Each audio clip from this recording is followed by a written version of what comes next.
Mafinulise enahafahinasomu malagohau umocho klasi lotsamudu irasamu ita. All right, está live. La live es que está. All right, very good, very good.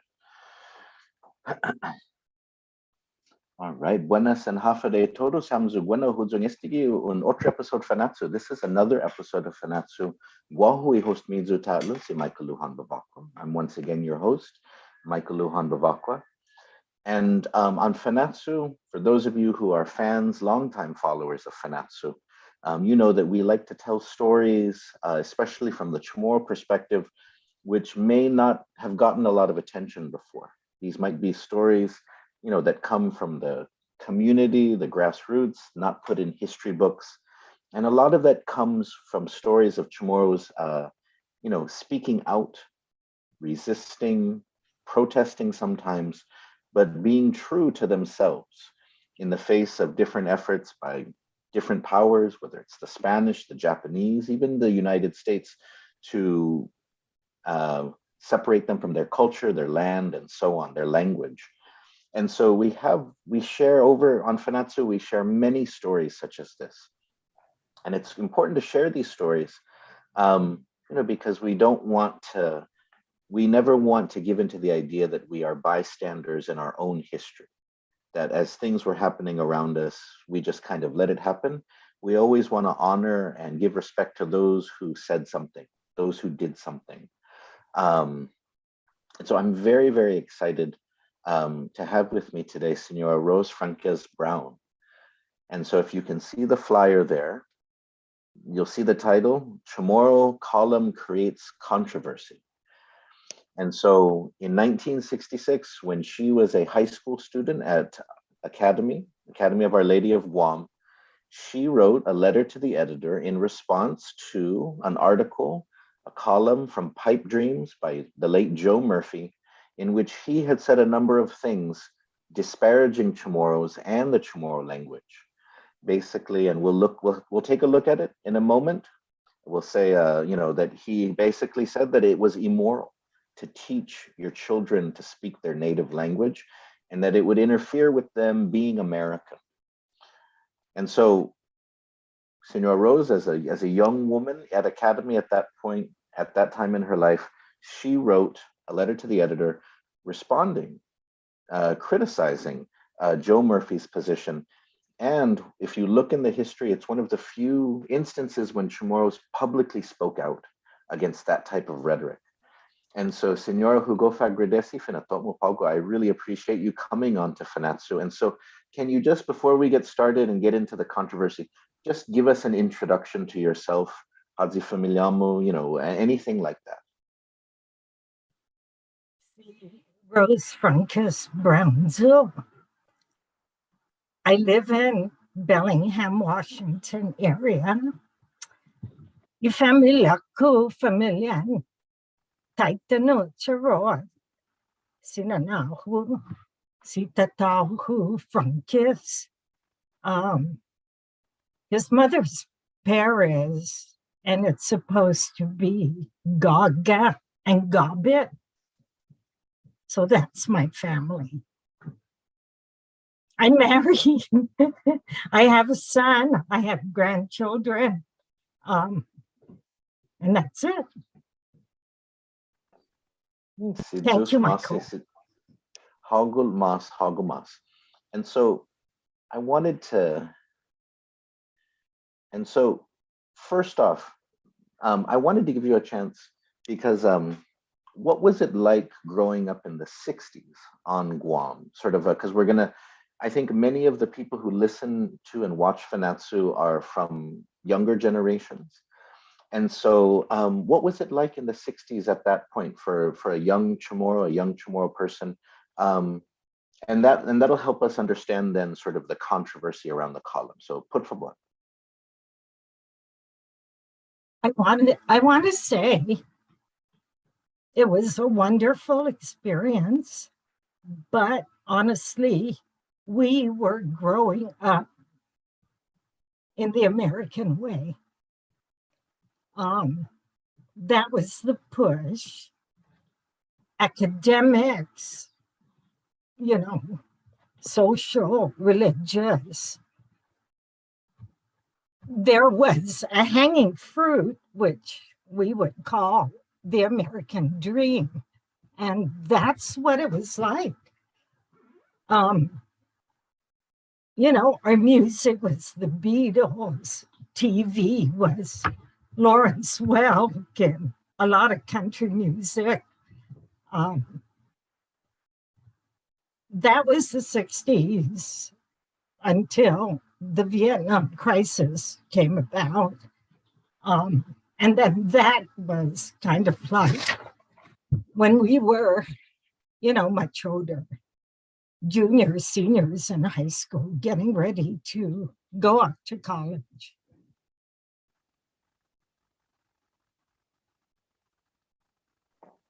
Sijus Masi.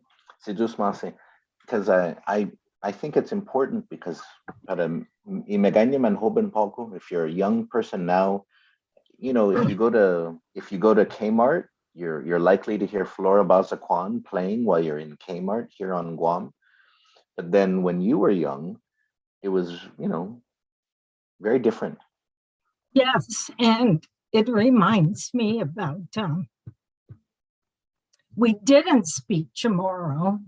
Our parents were forbidden to talk to us in Chamorro at home. I learned Chamorro from my grandmother, who did not speak English.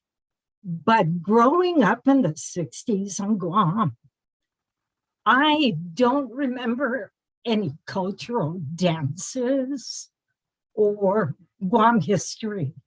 That was not taught to us. My sister reminded me that I belonged to a dance troupe. And I remember our dances for fiestas and stuff were the hula, the Filipino bamboo and stick dances, and the only Chamorro, if it's still Chamorro, was to learn how to dance the batsu. Cha-cha was always there, but we did not consider that Chamorro.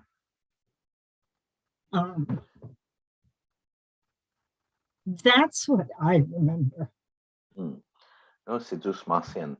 It's I think what you bring up there, even about dance, is important because for me, when I was growing up in the 80s, I saw all the Imambihanai, they were all dancing the electric slide.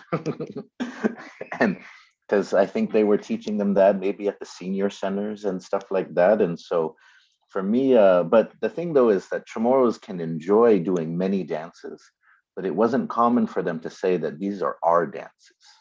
This is what represents us. And so to your point, I think at the 60s, that was a time when there was all these influences coming in, and then there wasn't a lot of things that represented the Chamorro people, especially to the youth. If what was because for the elders, the culture was working on the ranch, going to church, listening to the Belambatudzin and singing the Kantan Sambarita. But then in the 60s, after the war, it's a very different life. Many people were living in more urban areas, suburbs, not working the ranch as much anymore, and listening, as you said, to the Beatles and others. And so Sijus Masi, Senor, for sharing that. Let's and we'll come back to that, but we've already getting some comments for you, showing their support for you and eager to hear your story. And so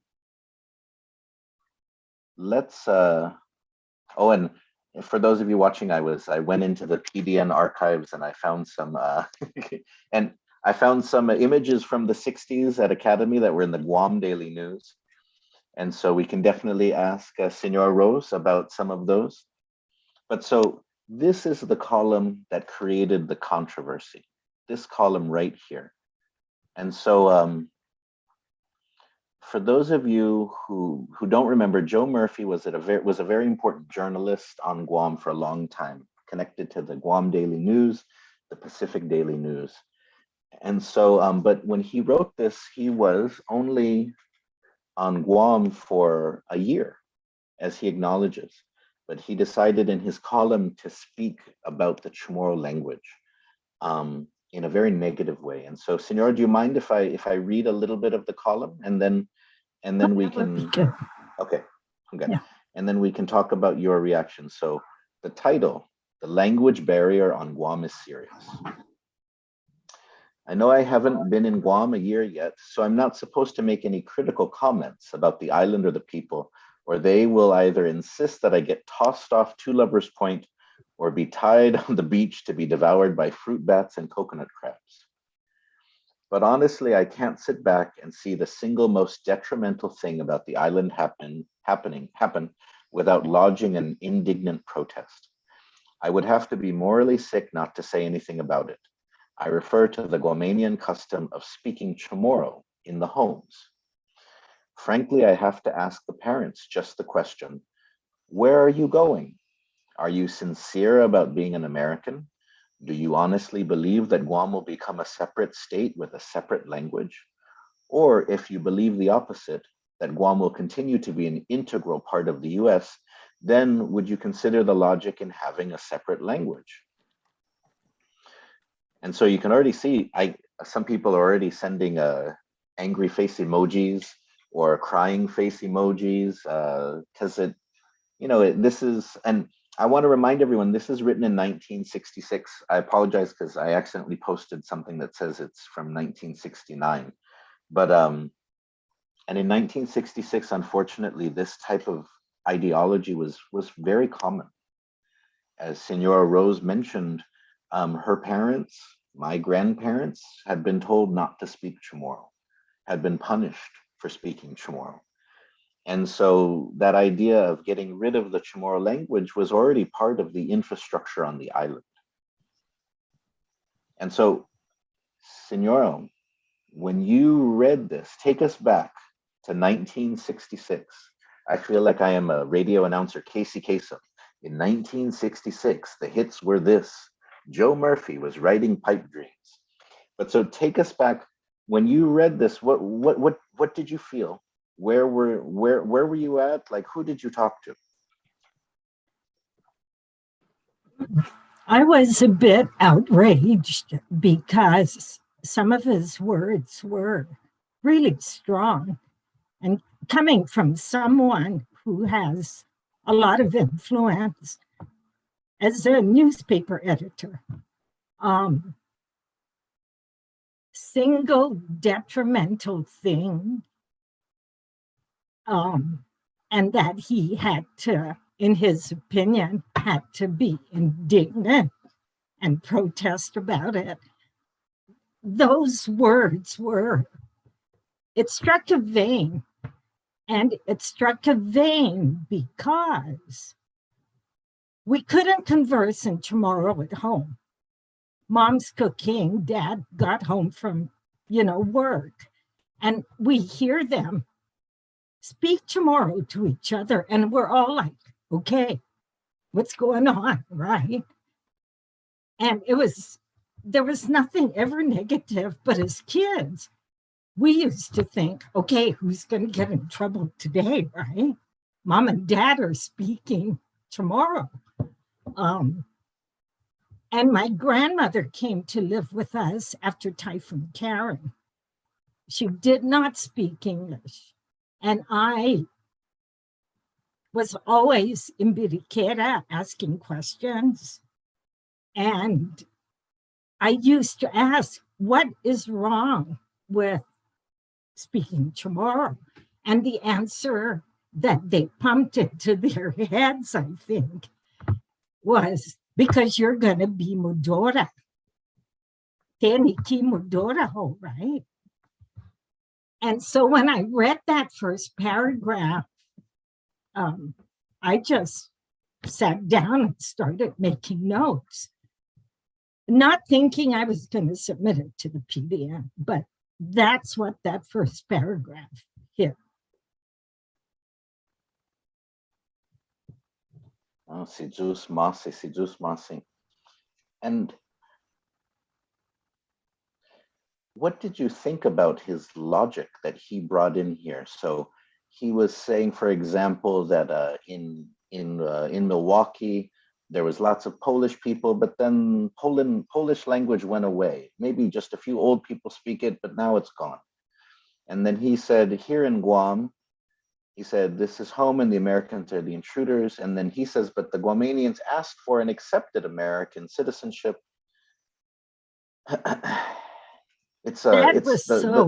Yeah. Go, oh, please, por favor, go ahead. No, it's just today he could not have written and published this. I mean, there's so much political incorrectness, but what struck me is he didn't have any facts, because we know the Polish and other ethnic communities kept their language and their culture, but they knew they were in America, in the United States, and had to conform to the American way. But they kept their culture, they kept their language. They had their community centers where they did their dances and everything cultural Polish was, right? As one example.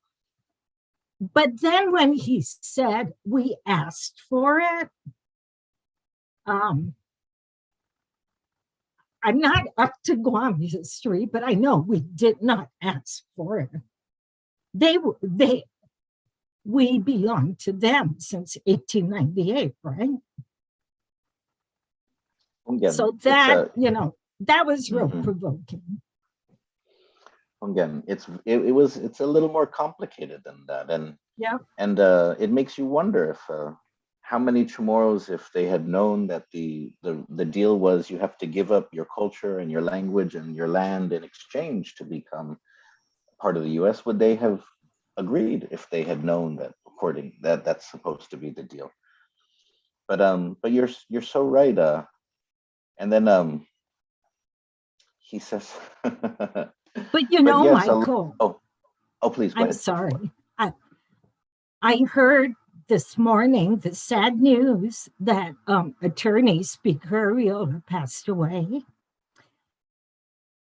He was the advocate in this period of time where he was pushing self-governing, right? For us to get our own elected governor.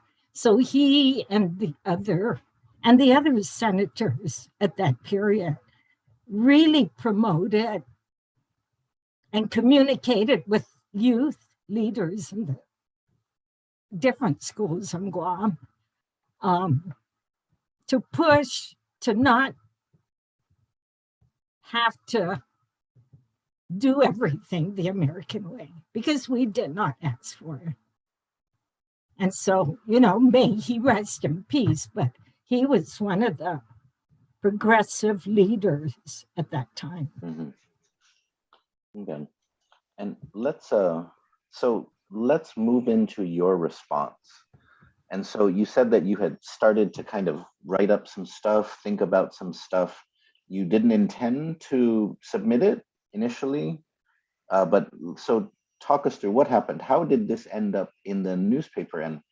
And for those of you who know Guam history or have been in the archives, Chamorro voices were very rare like this at that time.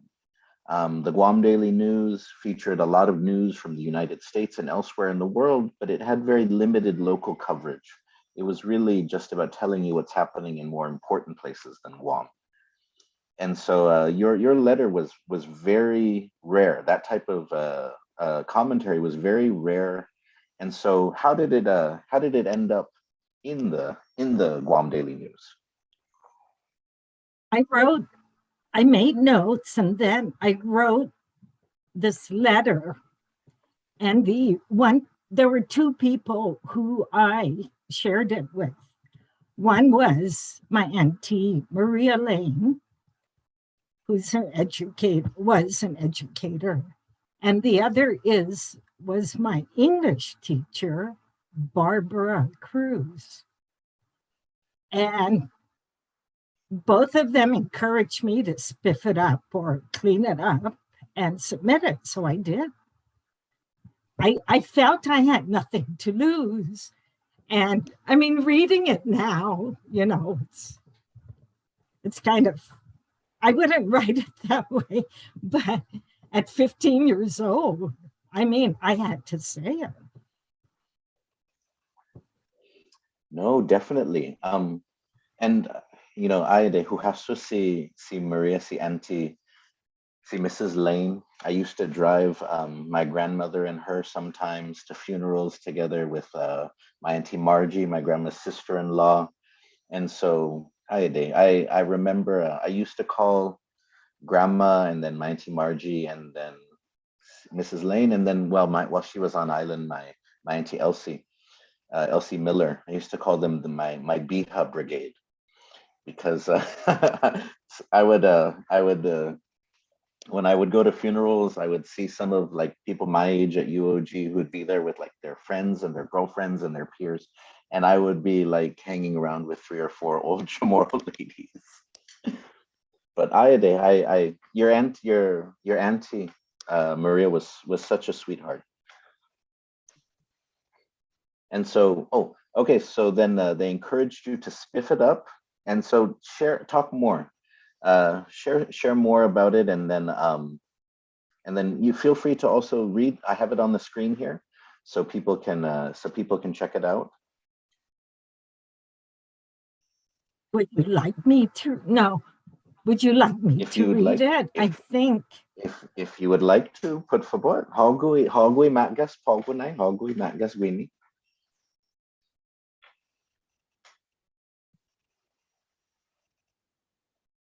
Can you ask? Can they read it? Or I can read it. I can read it. You want me to read it? Why don't you read it? Thank you. Okay. All right, here we go. I am writing this letter because I think it's about time the people of Guam were aroused about the importance of their Chamorro language. If you read the editorial of Murphy's Pipe Dreams on October 9 in the daily paper, you too would have brought up the subject. How many people are proud that they can speak their language? How many of them realize that it is about the only Chamorro culture that hasn't been done away with? I know that a lot of young people and even adults are embarrassed for people to know they can speak Chamorro. They pretend they don't know how to speak it and become so embarrassed when they do, and this just burns me up. Sure, it is great to be able to speak English, but because we do does not mean we have to discontinue our own language. I think every Guamanian should know how to speak his language fluently. In Mr. Murphy's editorial, he made it sound as if the English language is the very essence of an American citizen. In my opinion, the essence of Americanism is the daily living of the democratic creed. Yes, we asked for citizenship and we were granted the great privilege of becoming Americans, but this does not mean we have to stop speaking Chamorro. If this were the case, how come the American Indian still speaks the Native American language? How come the Hawaiians did not do away with their language or their cultures when they were granted statehood? Mr. Murphy says that the Chamorro language would be wonderful to preserve, but if it were not spoken, how can we preserve it? The language of a people isn't something that can be kept like relics in a museum. Do you want to provide some comment and then I can keep reading, or do you want me to go ahead and read through the whole thing first? No, go ahead, Mike. Thank you. Okay. I agree with Mr. Murphy that dual language creates a barrier in school, but I don't think teachers should be frustrated about it. Instead, they should and are supposed to be patient and try to help the children overcome the problem, but I guess some people give up too easily. Mr. Murphy is the first person I know who discourages the usage of our Chamorro language. Our parents, teachers, and other adults are trying to get us interested in learning and speaking the vernacular. The college even offers a Chamorro language course. If the governor and the Department of Education are to make a study of the matter, I guess the efforts of our parents, teachers, and other interested persons have failed. Yes, I am proud of being an American, but I don't think that clinging to past remembrances of our Chamorro culture is a mark of un-Americanism. Learning to rock and roll, watching TV, and living the American way can be more un-American than speaking the Chamorro language. I guess I've blown off enough steam about this topic. So think about it. Do you take real pride in your ancestry, or are you one of the many pretentious Guamanians with false pride? Signed, Rose Franquez, Academy student. Biba, senora, Biba. All right, so I apologize for the false prides. But that was funny. But Mrs. Lane is the one who mentioned to me that in the educational system, right, that paragraph about, teachers have to be patient and teachers have to learn how to work with bilingual students.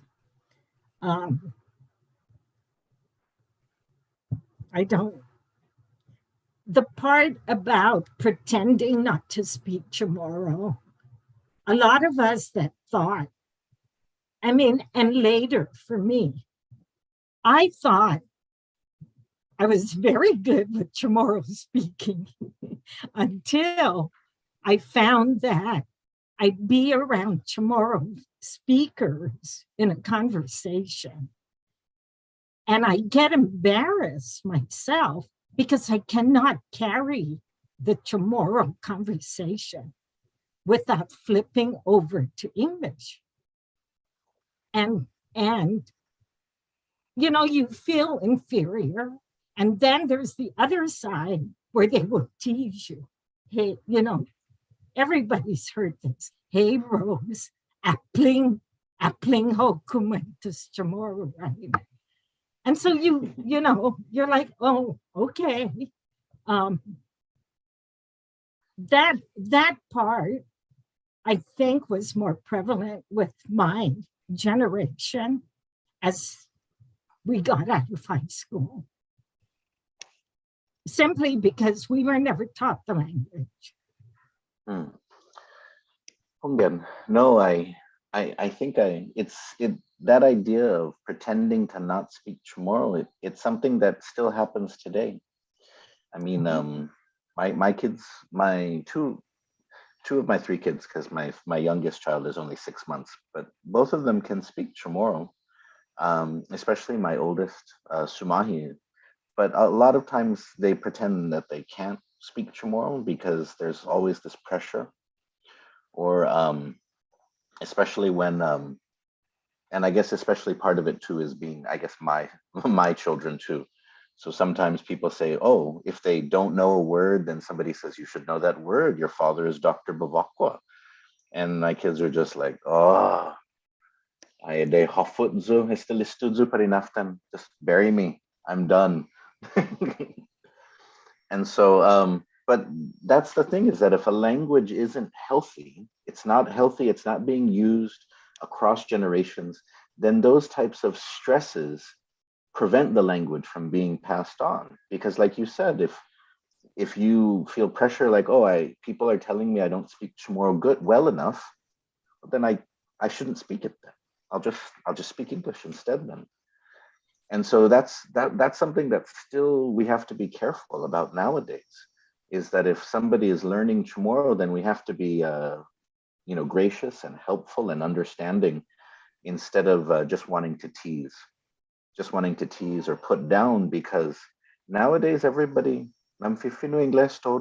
everyone speaks English.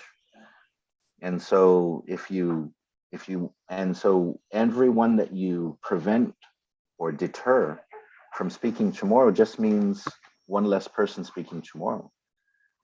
And so, but Putfaba, please share more, because I think one of the things that I really liked about this, though, is of course the idea that for Joe Murphy to say that speaking Chamorro is against being American, then why is it, what about rock and roll?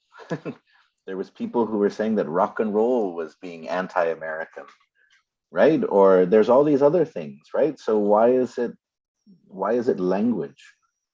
There's all these other things that could challenge what being an American is. And so I found that to be very interesting. Or watching TV too. Yeah, why isn't, all of these people in the US, they should live in covered wagons. If they're driving in cars, then that's not the American way.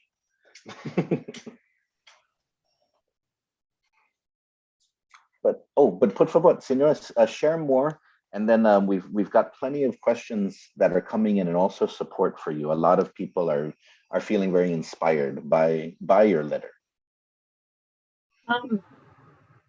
You resurrected this 56 years ago, right? And actually, I joined a study group to learn how to speak Chamorro 2 years ago. And I self-inherited my mom, Rose Franquez's Chamorro language teaching materials. And so I started, I think it was the second study group. I went to look through my archives. My mom had saved this article, and the responses and other editorials that were written. She had it stashed in one of her Chamorro language books. And I felt like, oh my God, my mom knew I was going to finally learn to speak Chamorro. So,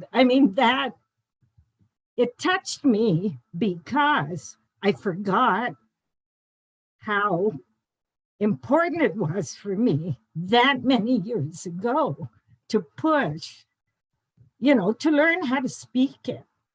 I envy my older sister and cousins that can sit and speak fluently with the Manamku. So now, 56 years later, I'm relearning our language, and it's been really exciting and challenging. Biba. And so I wanted to, actually, let's, speaking of which, I know that one of your, the person who is teaching you Chamorro for the past 2 years is somebody from Academy from back in the day, correct? Yes. Dr. Souder, Laura Souder. Yes, Dr. Laura Souder here is the Academy of Our Lady School, from Academy of Our Lady School highlights.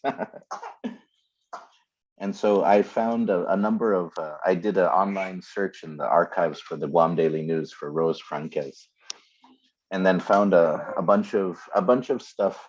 And so you went to school at the same time as Flora Bazaquan and Dr. Souder. Wow. Yes. And so tell me more about actually Dr. Souder now has an online class that you're taking with her. Tell me more about that, because that is a beautiful sort of full circle. Yeah. Go ahead. She calls it a study group, and we're learning the language using the orthography, the Guam orthography. And, I'm learning that when you want to read, like Peter Onoderas, I'm sorry, Peter, but it was really difficult for me. So when Dr. Souder offered to help us with a study group, I joined because I wanted to read all these Chamorro books that have been put out there, Because you look in the dictionary and the word's not there.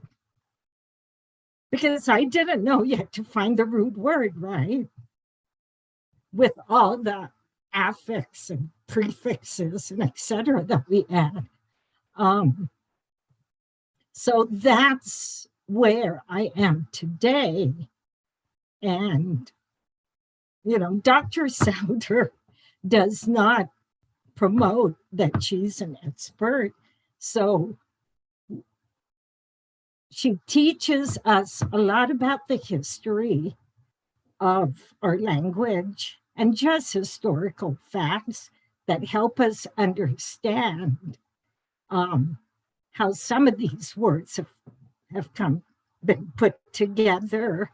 And I didn't realize that we really did not have written Chamorro, because, we're all used to the Nubena books and stuff, but they're not aligned, right? And a lot of the spelling is incorrect. So that's where I am today with this whole article and stuff that you brought up. And so I have let me tell you some of the feedback. We're getting lots of comments. I'm getting a lot of messages. We have from a young Chamorro woman. She says, I am crying with this Fanachu podcast. Can you tell Senora Rose that we all want to give her a virtual hug? I accept. And hold on. We have more. What's it called? Oh, more. Hold on. Let me get. We have from Benny Anderson here. We have Hu agradece how zeni tininget mo biba. I appreciate you and I appreciate what you wrote. From Senora Lillian Cruz, biba. And then, from Kevin Camacho, we have what a great example of a genuinely organic, instinctive response to an affront against the idea of cultural preservation and colonial influences of the time. And so, yes, we have so many, and we have people also sharing stories about being punished for speaking Chamorro in school. And so a lot of good feedback. A lot of good feedback. Your story, this is definitely touching a lot of people, because I think it was, as I mentioned earlier, dispensesti hagaho, esti mas padgan, 6 meses ha. The dumodoko in Fenya, she's got the teething. She's got the teething. Malagui komando na I computador. She wants to eat my laptop. She's like, ah. But so what makes your letter very, very interesting, and very pioneering, as somebody who sort of studies this issue, what makes it very interesting is that Chamorros had heard this, the way that Joe Murphy was talking. They had heard it for a very long time, because when the United States came in, the Spanish changed many things, but by the end of their time in Guam, the church was writing a few things in Chamorro. They weren't trying to prevent Chamorros from speaking the language. But when the Americans came in, there was a strong idea of Gifino Ingles monolingualism, that you're only supposed to speak one language. And that's kind of what Joe Murphy was driving at, saying that, if you speak more than one language, you're not as smart, it interferes with you being an American, right? Americans are supposed to speak English. And so, and Chamorros had not liked that philosophy, most Chamorros, because it made them feel like they weren't valuable or important, because if they couldn't speak English, or if they still spoke Chamorro. And so, but your letter to the editor was one of the few things. So Chamorros may have whispered to each other, ay, aten esti tauta, aten esti americano, ay, taimamala, un humlook. And maybe somebody, Mataita esti Griseta, they read this in the paper, and they're like, oh, man, Bobby Patsotnya si Joe Murphy. But they never would have said it publicly. They would have kept it Gikusin and Sanhijum, Quijala mi familia, because they wouldn't have felt comfortable. So that's what I think a lot of people are reacting to, is at a time when Chamorros felt a lot of pressures to give up their language, you, as a 15-year-old, wrote something saying, no, it's okay for us to. And so I think that's what people are responding to. It brings up another point, which is, all of our parents went into civil service work, right? For either what was the government of Guam then or the federal civil service.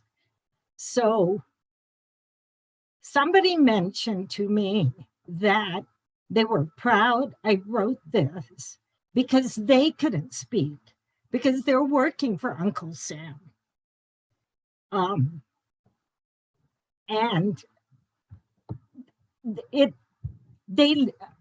I don't know if everybody felt it, but I think some of my dad and his peers felt beholden because they got jobs in the civil service and training and, government service in general, and wanted to follow whatever path they were being.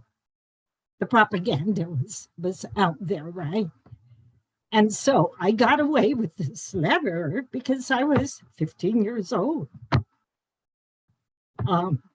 But I remember comments like that, like, Maulik na hagu, kumentus, right?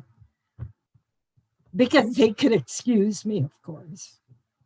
But yeah, it brought up some controversy and it got people talking, at least in my family.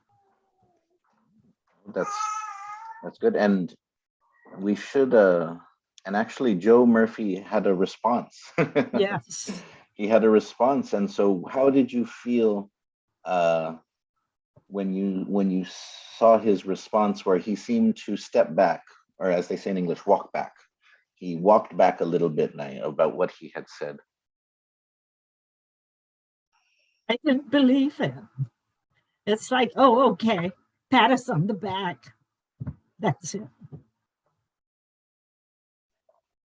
Again, let's actually let because me read a little bit of it. Oh, go ahead. Go ahead.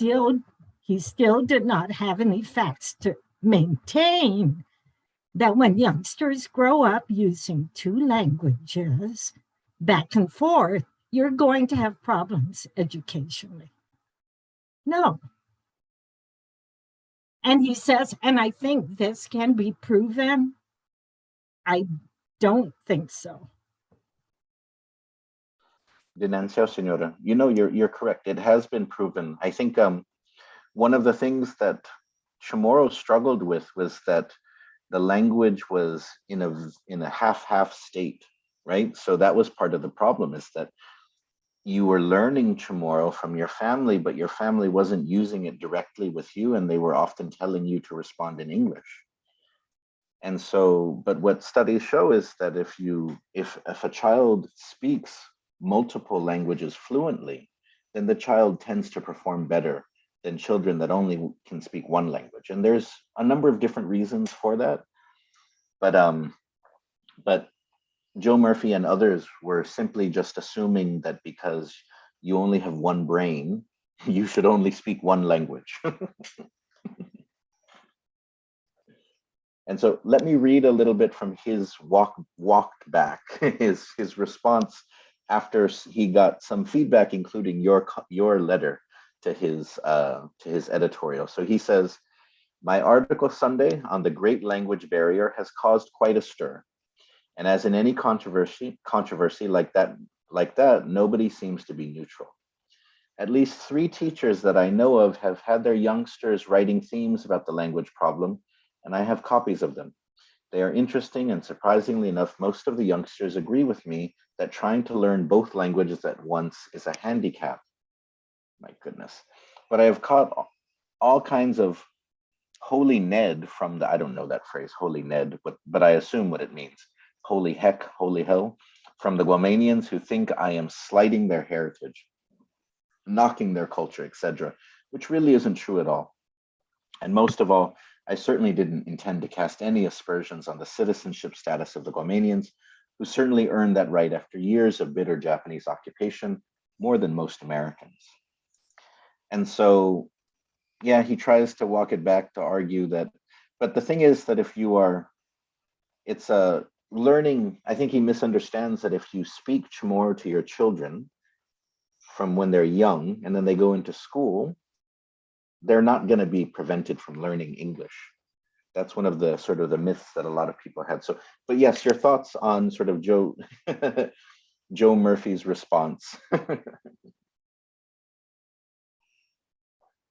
No, I already, it was fine. I give him credit for, walking it back.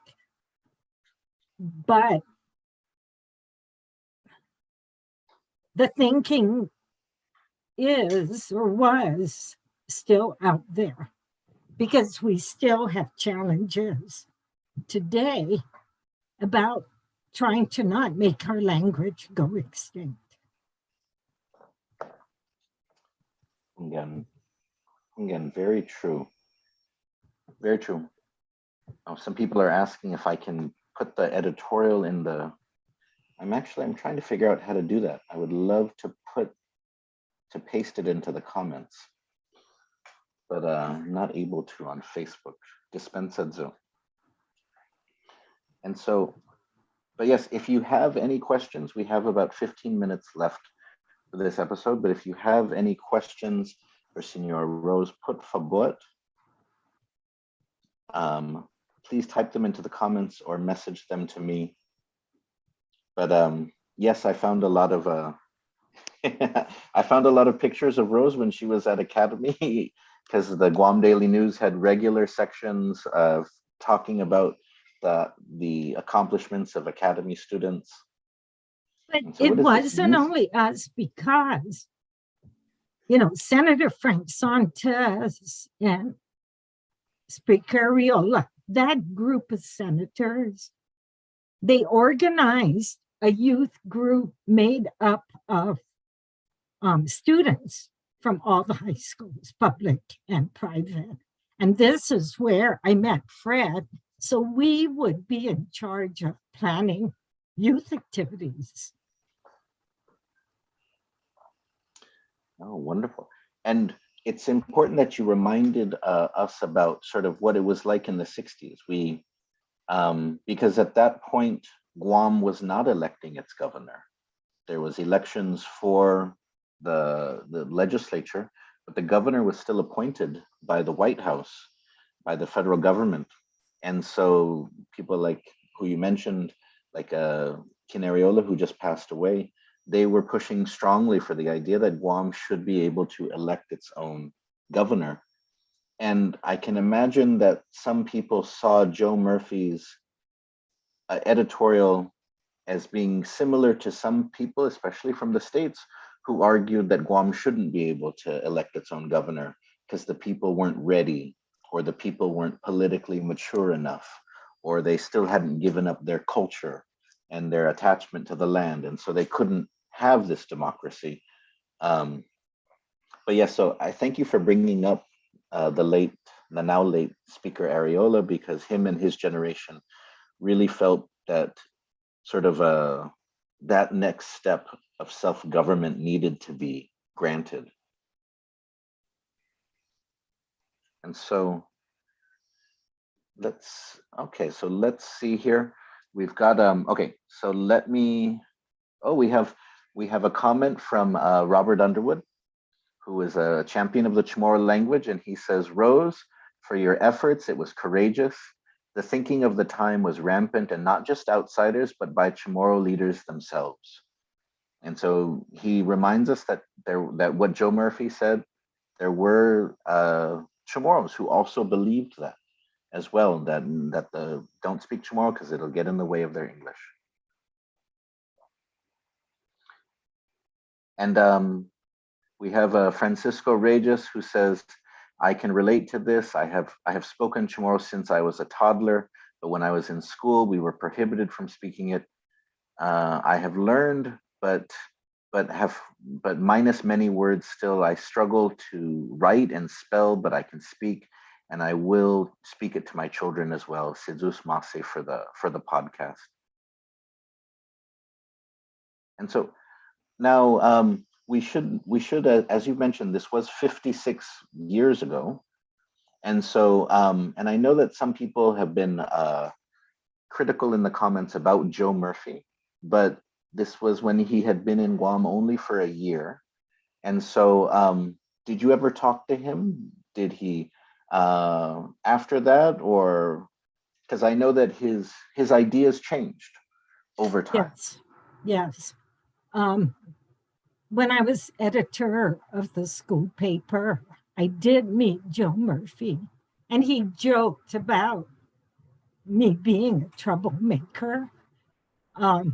But he did change, over the years, and immersed or adapted into our culture, his children especially. So, yeah, he was good. Again, I think yes, because I know that when I would read stuff by Joe Murphy from the 60s and 70s, and even sometimes from the 80s, I would not like it. I would disagree with it. But then I noticed that towards the end of his life, he changed on many of the issues, and that he felt more connected to a lot of, especially Chamorro issues, that he felt more connected and understanding of them. He was provocative. There were lots of letters to the editors that I would follow. But he was provocative, and he got the community talking about issues that otherwise might remain, hidden. And so one thing that and we also have, we're getting more comments. People are definitely getting fired up by this discussion. But I think one reason that your example is very important is because, Joe, imagine if you hadn't spoken back to Joe Murphy. If he had sort of said these types of things, and no Chamorro had ever told him that they find that offensive or they think that he's wrong, it's an important reminder that if you want things to change, then somebody has to say something about it. Somebody has to stand up to it. And I think one thing that Chamorros have learned is sort of that if you want to be treated with respect, then in some ways you have to stand up for yourself to show that you are worthy of being treated with respect, or else people will just kind of step all over you. They'll just treat you like the floor. And so I wanted to hear your thoughts. Oh, por favor. Well, isn't that what Fanachu is? Right? Stand up. My husband asked me, and I'm like, stand up for yourself. But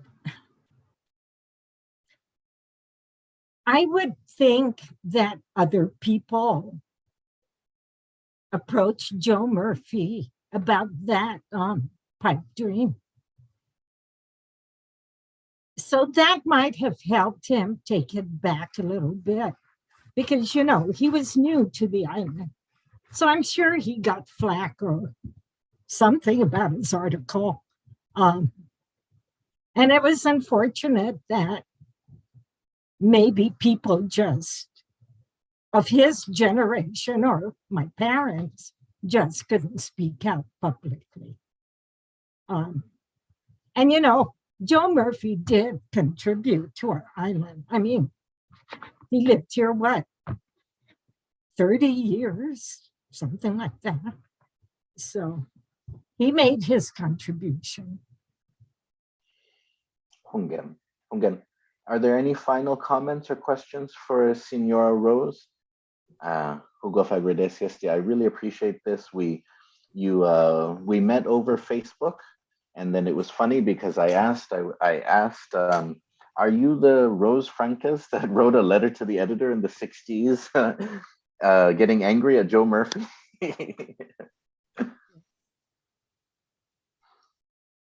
And so, and we have we've got more comments. Biba Sina Rose. Shante Kitatsu is responding because you wrote in 1966, the language of a people isn't something that can be kept like relics in a museum. And that really resonated with Shante, Sidus Masi Shante. And so I think that's what I like to remind people too, is that you can always put your language in dictionaries, but that never replaces people speaking Chamorro to each other, and families speaking Chamorro, and it being a living part of life. And so I think one thing that Joe Murphy was talking about was saying, you could always preserve it and just write it down or something, and then you don't got to speak it anymore. But that's no substitute, as you rightfully wrote when you were just 15 years old. That what is a language worth if it's just like a relic in the museum? And so, Senor, I wanted to give you a chance to share any final thoughts about this, or the Chamorro language in general, or anything else from your perspective. I think with the Chamorro language, even with me living on and off Guam and now being off island for over 25 years now, I still speak it. I teach my grandson words.